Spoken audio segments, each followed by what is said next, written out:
Welcome to You Never Know with Lois and Diane. And we're so lucky to have Danita again here with us. Thank you for inviting me again. Thank you. I love spending time with you girls. That's sweet. And we love having you. You have that, what I like when you come here is you have that different perspective and you ask the questions that we wouldn't think of. Right. Yeah. Really? Yeah. So it's nice. Thank you. Yeah. It's good or not. So who do we have today? I'm excited about this one. This is a young fellow who is a local boy, but in his young life, what he's done with it, he wrote a book that I'm aware of called The Ghost of Vimy Ridge. And we're going to talk about that today. He went to Toronto Film School. Mm-hmm.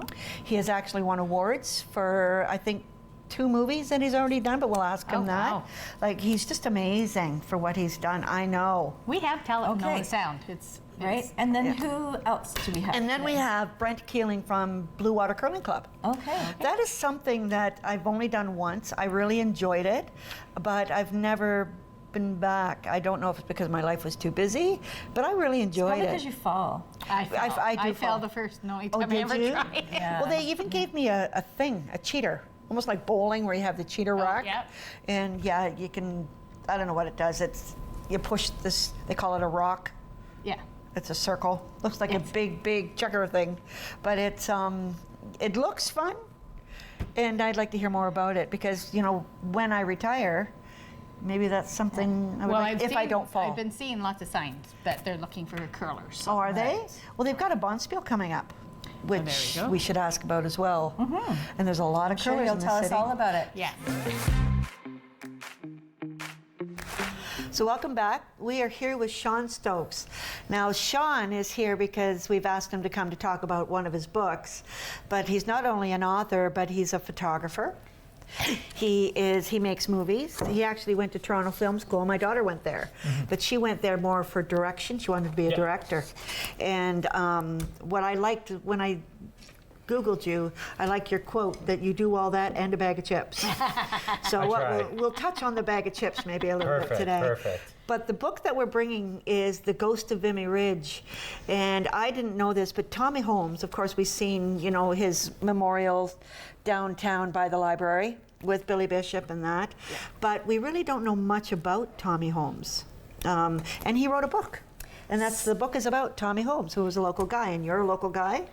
So what inspired you to write about him? So when I first started this project, it was actually originally a feature film script, and I was originally going to touch on Billy Bishop, but I found, and I know this sounds very weird, but I've always been the kind of person that if the story isn't a challenge or if it doesn't kind of present in a way where it's like a cathartic experience for me, I don't find any appeal to it.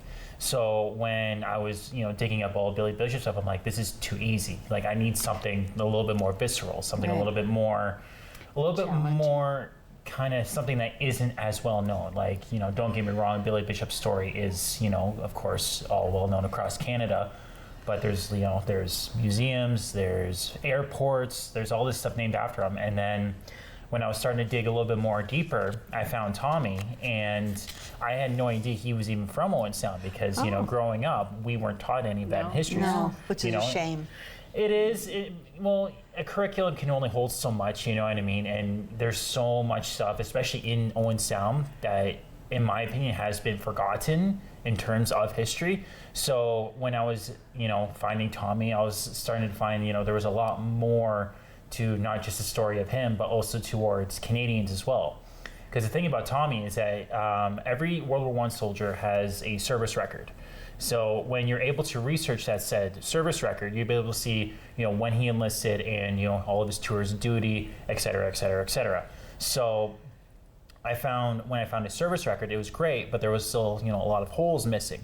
So that's where I was able to kind of figure out, other spots of history that are just as relevant and important. And that's why I thought that, that's what actually inspired me to actually get it done. Wow. Well, you've done a lot of research because that's a good book. It's a mammoth. Yeah, it's a mammoth. Yes. Now, we're really fortunate because this is your proof book. Is that what? Yes, it is my proof book. That's the one that's not for sale, but it's a one-off. It's the one and only. Yeah. Okay. Yes, which is really interesting. Yes. So, Where are you selling your book? So right now, it's available on Amazon. There are going to be more platforms where it is available. It's just time, right? Yeah. You know, and plus I still have a full-time job. I still have, you know, still that's a higher priority. Yeah. So once all the revenue from the first sales starts coming in, then I'm going to be able to expand. And it's going to, I'm hoping to get it on Apple Books. There's going to be an audiobook coming, ebooks coming, the whole 9 yards. So, yeah. Are you hoping maybe it'll be a screenplay someday? And It all depends, you know. Unfortunately, it's not the art that, you know, is able to make money, but it's, you know, the studios that create the projects, right? So if Amazon or Netflix is interested in, absolutely, but it just depends on the time. right. Right. Yeah. So what really drew you to him? Like, what was it about him? The fact that he actually lied about his age to enlist. Yeah. A lot of men. A lot boys. of them did. I'll say boys. A lot of boys did, and not just that, but he's also the second youngest in history to win the Victoria Cross. He's the youngest Canadian to do it, but he's actually the second youngest. I forget who the first one is, but And how old was he? he was 9. Oh, He let me was see. I'll look. 19. 19, right there. 19 when he won. He actually won at a Passchendaele, not at Vimy Ridge. He was wounded at Vimy Ridge, but my gosh. yeah, he single-handedly took out 2 machine gun nests on Oh, his wow. own at 19. Wow. And yeah. Unbelievable. Yeah, it's quite Fearless. it's quite astounding what he did at such a young age. Now, does he still have family here? I don't know, because the thing about him is that he was originally born in Montreal. He had several other siblings. I couldn't really find much else out about his family or his personal life beyond that. Like, he went to Ryerson School, back when, you know, Ryerson was still a Right, thing. yeah. But you know, he also worked for, like, as a chicken picker, and, you know, he helped out in some other spots as well. So, but beyond that, I couldn't tell you, you know, if he had any family left. I would love if people, you know, still knew it. Yeah. Yes. Please reach out. But as far where, you know, things go, I'm not sure. So. do you know who does have some background on him? Is I know it's Billy Bishop Museum, but they do have histories and stories about a lot of the vets that are that came from this area. So have you been super there? Actually, Yeah. they helped me out with some of the research on the project. You know, they good. were able to tell me about, you know, his Victoria Cross. It was originally stolen from his Toronto home in 1935, I want to say.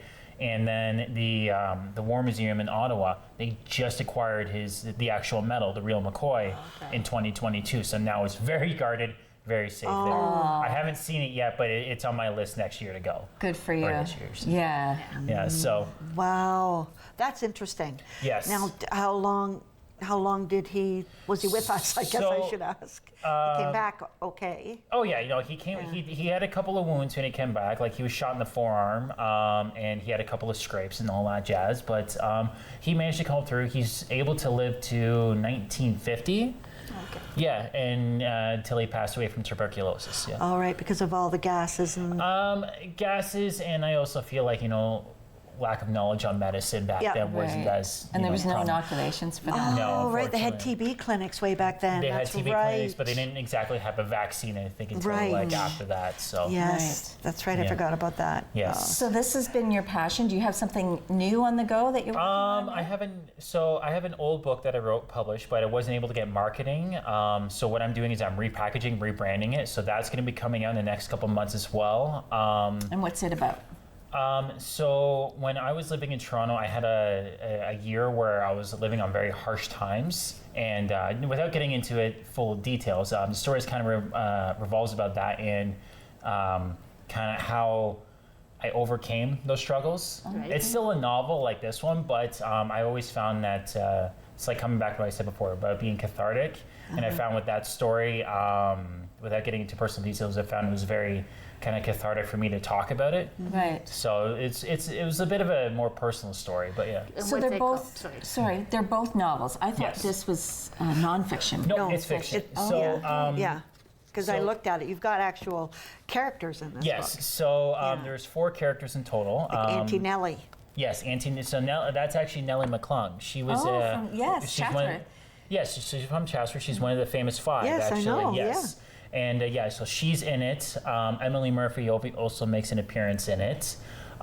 Billy Bishop makes an appearance. A bunch of the commanding officers from the 147th, the actual battalion where he enlisted, they're in there. I found that when, again, coming back to the research, that because there wasn't a lot of plot points, it wasn't appropriate for me to label it as nonfiction, because to me that kind of doesn't give a true narrative, right? Whereas, say, for instance, you're telling a novel, you're saying, okay, no, this is just a story. This is something for you to enjoy. Based on. Yeah. That's so cool. I also went online and saw a lot of the your photographs. Yes. They're lovely. Was that your first passion before you started writing? Oh no, I've been writing since I was a kid. I've always been kind of finding creative. just born creative. Just almost like a need to be creative. You know what I mean? Yeah. I work a very mundane job where just the brain just goes all day, every day, and it's like, ooh, that'd be nice. Ooh, that'd be cool. Hey, what about this? You know what I mean? Right. That's where my brain goes all day, every day. It drives my wife nuts. Yeah. It drives my wife nuts. So what's your other novel called that you rebranded? So I'm not allowed to say what the title is, but the new one is going to be called the Red Notebook. It's just because of the subject matter in it. It's very mature. Okay. So yeah, you have to PG it a little bit. You know what I mean? Okay. So those are the only two you wrote then? Right now, yes. There are other projects that I have coming down the pike. It's just time. Yeah. Yeah. Oh, and plus, the other movie stuff other projects are coming up as well. So that's happening. And yeah, so everything's You're constantly busy, especially if you're working full time. I don't know when I sleep. I was going to say. Good for you. Yeah. Good for you. But I am going to order this because I scanned through it earlier, and I do love the fact that it is it's talking about people that we know, but it also gives us the history of Tommy and where he started and how he ended up. And so it also divulges into the suffragette movement as well. yes, I want to talk about that. Yeah. So I found that subject very interesting because it's not as prominent in Canada as is, say, like Great Britain or in the U.S. That's right? Where you have like what's her name? It was in the movie with Meryl Streep, suffragette, Emily Pankhurst. Yes. So that was a nice little inspiration about that. But when I was going through the whole suffragette movement, I found that there wasn't a lot talked about, especially since how women actually worked in the factories. Yes. They were helping During the war. building the bombs. There was actually a factory in Montreal. And again, it was part of one of those things like, okay, that's an interesting element, right? And I found, especially with World War I found that when you're just kind of sticking to one lane, it doesn't paint a full picture. Like, don't get me wrong, All Quiet on the Western Front is a fantastic read. Timothy Finley's The War is a fantastic read. I read it. Anything from Tim Cook, again, fantastic read. Yeah. But you're listening to a lot of one lane kind of story, and I found that, especially with Canada, we just had so much more going on and so much more involved, and I felt it wasn't appropriate for me to neglect all of those things, or even like the Halifax explosion. That's in there as well, because I found here? yeah. Oh, good. Yeah. Okay. Well, Okay. it's when it's this. It was the largest handmade explosion in Canadian history Yes, it without was. Hiroshima, right? Yeah, So it was. I found that. Oh, sorry. Go ahead. Well, unfortunately, we've Run run out out of of time. time. Yes. So interesting. So, I know, we could talk forever. So how Yeah. do we find you online? Google Ghost of Vimy Ridge. You Okay. can do that. You can look up Instagram, or you can just go on Amazon, because the holiday season is upon us, and you have your gift cards from Christmas, extra money kicking around. Pick it up. Oh, well, thank you so much for joining us. Oh, Thank you. that's Very amazing. Very interesting. Yes. informative. Yes. Yes, I'm definitely going to go We're on all Amazon. readers. Please do, so, yes. Yes, yeah. Please yeah. let me know what you think. Yeah, I've Okay, got your well. email. Yes. I know where you are. We'll be back.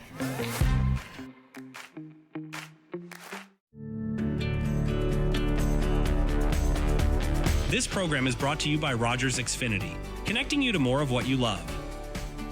Visit Rogers.com for more details. As I looked upon the battlefield in front of me, a German star shell lit up the desolate landscape. I watched as a bullet smashed through the bridge of my nose and left me to the mercy of the darkness. I worried I would be dependent on others for the rest of my life. But Sir Arthur Pearson and the staff of St. Dunstan's had other plans. With their help, I knew I could be self-reliant, and I wanted to bring this idea home to Canada. I wanted Canadians to know that we could hold jobs, that we could contribute, that regardless of sight, all would read, that we, the blind, would shape our own lives, our own destiny. Blinded by a sniper's bullet in 1915, Edwin A. Baker went on to co-found the Canadian National Institute for the Blind, shaping a path forward for the blind across Canada for generations to come. You're watching an interesting local show on Rogers TV and you want to know more. That's when you head to rogerstv.com. Our website provides more information about our programs, our hosts, our schedule, and about how you too can get involved with Rogers TV. Visit us online at rogerstv.com. So welcome back. We are here with Brent Keeling, and Brent is the new president, just most recently. Returning president. Returning president. Second term. Oh, okay, of the Bluewater Curling Club. Yes, thank you very much for having me. I'm sure the pay was so high you couldn't turn it down. They doubled my salary. Yes, yes, okay. Do you know what I didn't know about the curling club is that it's nonprofit? I Yeah. didn't know that. I did not know that at all. Yeah, it's obviously it's a benefit. We don't have to, our operating income isn't taxed, and we can have lots of benefit that way. But yeah, we've been nonprofit since I think '63 when we first started. I see. I was founded in December of 1962. That's a long time ago. Yeah, it's been around 60 plus years now. I think. Yes. 62 years. Wow. Isn't that something? So I was going to ask you, so you're more membership generated revenue? Yeah, we're a private club, but obviously anybody's welcome to join, right? We say it's private, but it really isn't. It's open to public. Membership run, owned. We own our building, we own our facilities.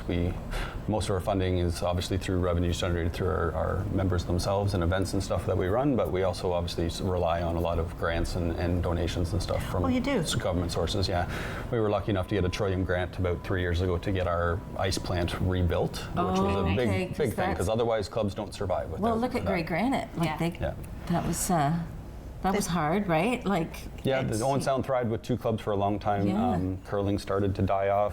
Infrastructure costs start to get to be a lot, and if there's no capital available, there's not a lot of choices, right? So, but yeah, unfortunately that club went down. But a lot of members came to our club, years later, and we're back to thriving now again. Good. And you guys are looking for new members. I've seen signs. Yeah, we're always open, and yeah, that was a new initiative we did this year as far as promoting with some lawn signs and different things, just to get the word out. A lot of people don't necessarily think of curling first when it comes to winter sports, more hockey, more skiing, that type of thing, but it actually worked. We had a really good campaign this year. 32 new members at our club this year, which is phenomenal amount. Like to get 10 in a year would be really good. Yeah. So to have grown by 32 members this year we took that as a huge success this year. Do you have like a learning camp or something like for first timers? Yeah, so that's one of the challenges with curling is it's really hard to just come to a club if you don't know what you're doing and jump right into a league, right? Because it is a little intimidating. You're on an ice with 32 other people and you're on a team of four and what do you know? Yeah, everybody's yelling at you to do something, and brand new, so we started all start at the same time, right? This was the first year that we did that, actually. We started a Learn to Curl program about 7 or 8 years ago, and we bring people in and then give them 4 weeks to kind of learn the game. Then we integrate them into leagues. This year we had 36 people join Learn to Curl, and so we actually had to create an entire new league this year for new curlers to even have a spot for them, which was great. So we actually developed what we called Mentoring Mondays, which I love the name of it because it's very positive. It wasn't learn to curl or beginners curling, right? It was about mentoring our new group. Right, so. You've got lots of old members, not old, sorry. Experienced, seasoned, that are passionate about it and know the game and would be a huge help. For sure, and I was really overwhelmed by the support that I got from my members because all we did is put a couple emails out and said we're looking for people to come and skip and vice for these new curlers and bring them along and teach them the game, and we had more than enough, which was excellent. Creighton and I joined, this was years and years ago, and I have to say, I think it was Marg Benedict actually is she still a member? She's a debenture holder, hasn't been a member in a long time, but yes, she was a debenture holder. So she was a really good curler, but also very patient. So she sort of took me under her wing, and anyways, I've never really I tried It didn't go anywhere, but I tried it once, fell on my butt. okay. I just never. Are there special But shoes it was like, you have to wear on the ice? Yeah, equipment's, I mean, just like any sport comes with its equipment, but you can get by with minimal too. I mean, a good pair of running shoes and a $40 slider that you slip on and off your shoe can go a long way. You don't need to have curling shoes. It's obviously an advantage if you want to move along and develop your skill set and become a more competitive curler. Shoes are going to help. But as far as brooms, we have lots at the club for use. A lot of our new members right now are just borrowing and using the club facilities. Eventually they'll buy their own if they're, but you don't have to make a commitment to spend thousands of dollars to start something until you know you like it, right? Exactly. And even then, $400 goes a long way. Well, what I really liked about it too was the camaraderie there. Oh, is like there? Nobody gets upset or like it's just a big. No, I mean, it's as competitive as you want to make it, right? I mean, we have different levels of leagues, and you can take curling all the way up to, provincial, national level championships.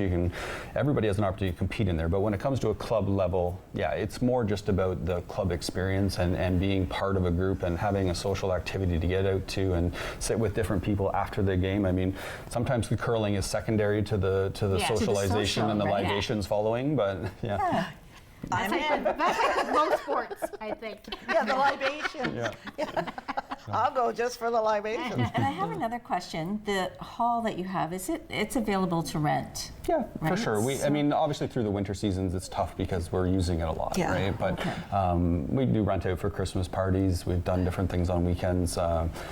It's difficult. It's a challenge for us to rent in the summer because we don't have air conditioning in the hall, which makes it kind of difficult in July and August. Yes. But that's an example of an infrastructure project that we're going to need support in order to do something like that. To provide an HVAC system that's going to cool that space would be pretty expensive for us, and it's not just something we can go out and generate capital with membership dollars, because our membership basically pays for operating, not so much about capital. But, Okay.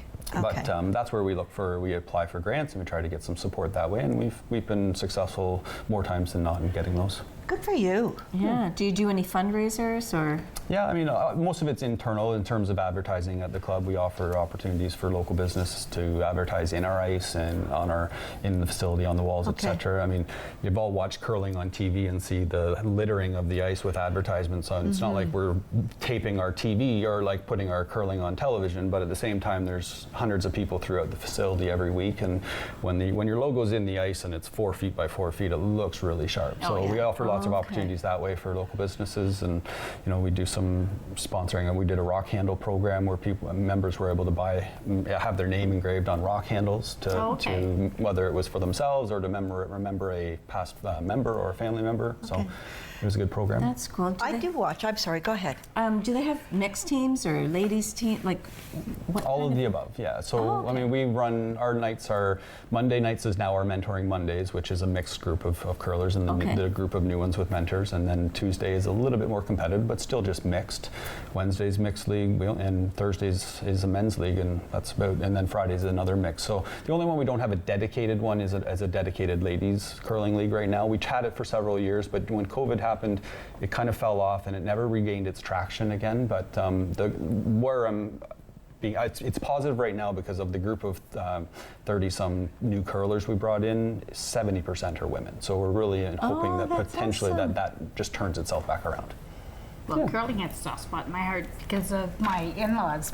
We'd go to their place for Christmas or whatever and visiting them in the winter, and they always had curling on TV. And we'd sit there and watch the Scotties tournament. So you know the game really well then. To watch it. Everybody's a genius on TV, right? I remember when our arena, Harry Lumley, we had a great big curling We've hosted weekend. the provincials, the provincial men's twice. To 1989, the club hosted it. In 2004, we hosted it again. That was 2004, I remember that. Yeah, I remember 1989. Wow. I wasn't very old. I was only 13, and then in 2004 I was on the committee with my dad for it actually, and we ran the bar for that. But we've hosted 2 provincial men's. We've also hosted Canadian National Mixed. Granite actually held it, and that was some time ago as well. So Owen Sound's definitely held its own events. I think I went with my father-in-law to one of those. Oh, to watch it. You're such a good daughter-in-law. Do we have any curlers that have gone further into Worlds or the Olympics from our area? Well, we have, Al Hutchison is our most probably prominent curling name in Owen Sound as a local curler. Curled at the Bluewater for years, and he's represented on the national stage. Oh, okay. He's won some Canadian and seniors. He's been to the provincials in men's curling. He's going again. I think he was in the Canadian Senior Masters, which is all just age divisions. So he's represented our club provincially and nationally, which for many, many years. I think he has close to 50 different certificates or patches that they call them in there. That his history is great. As far as local, obviously, Brent Lang and Andy Ormsby, which were local curlers when I was a kid, they've gone on to world championships and played in high-end men's curling for a number of years, and they've participated at Bluewater for a long time when we were young. What about kids? Do kids curl? Yeah, that was mine. Yeah, we have a junior program on Sundays. It operates with a group of volunteers there. It wasn't as strong again during COVID, but it's starting to come back. I think they got about 12 or 13 kids to come out. But where I think we're going to make big strides in the juniors is getting it back into schools. Oh, yeah. And that's because I remember when I went to school, we curled, and the competitive curling in high school was a big deal. And it was just as competitive as going in hockey or any other sport in high school. Mm-hmm. It died off a bit, starting to come back. We have some local teams at the high schools here that are competing and using the clubs around, but I think it needs to get into the elementary schools. So we offer programs for Hillcrest and Eastridge and those elementary programs to come on Wednesdays for like electives. Exactly. Yeah, that's what I was thinking, yeah. Yeah. What's interesting is that you've hosted a lot of curling events over the years as well, but you have a Bonspiel coming up. We do. It's going to be our third. It's Curling Day. February 22nd is Curling Day in Canada, so we celebrated for the last couple of years a Bonspiel on that day to just celebrate curling, and it's a mixed Bonspiel. So it's a Saturday. It's a Saturday. So we don't have to get the day off work. We can go. Yeah. And what's interesting, it's just our local. When you have a Bonspiel, it's just the local teams, or no? I already have a couple registrations coming from down Fergus Way right now. The team I think from Wyerton coming in. So anybody can put in. Yeah, it's not a local thing. Oh, okay. I'll probably be half of my teams will be local teams or Bluewater group, but that's more than expected. But we love to get outside a group. We'll take 16 teams. We filled it the last couple times. So. Oh, great!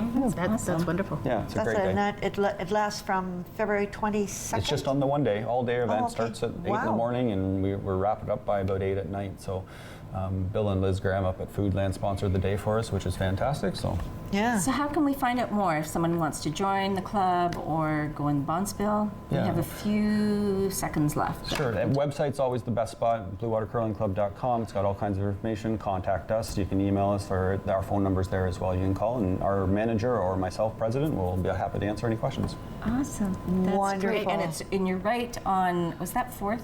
No. 7th Avenue, 19th Street by Duncan McClellan Ballfield. Right. I drive by there every day. Yeah. Well, thank you very much, and we will. Nice to meet you. Yes. Yeah, thanks very much for having Maybe me. you'll get us out there someday. Learn to Curl 2025. I would There we love to go. go and just try. Okay. I think I'll call you. You'll call me. Yeah. See you next week. Bye, everybody. Yeah.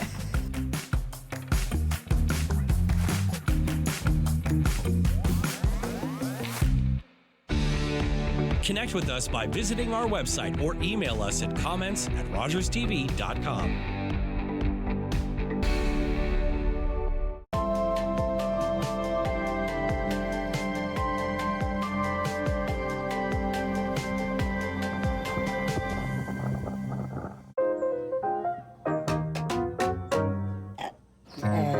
Where's you?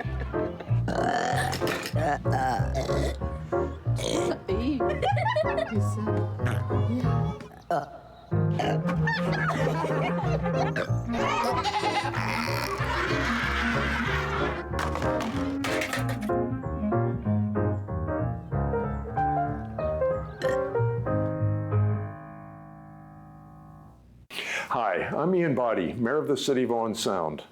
Whether it's improving our parks, fixing roads, or planning our future for the city, it impacts all of us. Please tune in on Monday nights at 5:30 to Rogers TV or owensound.ca to become informed. Your support and your knowledge and your feedback is important to us, and having the knowledge of what's going on is really important in the first step.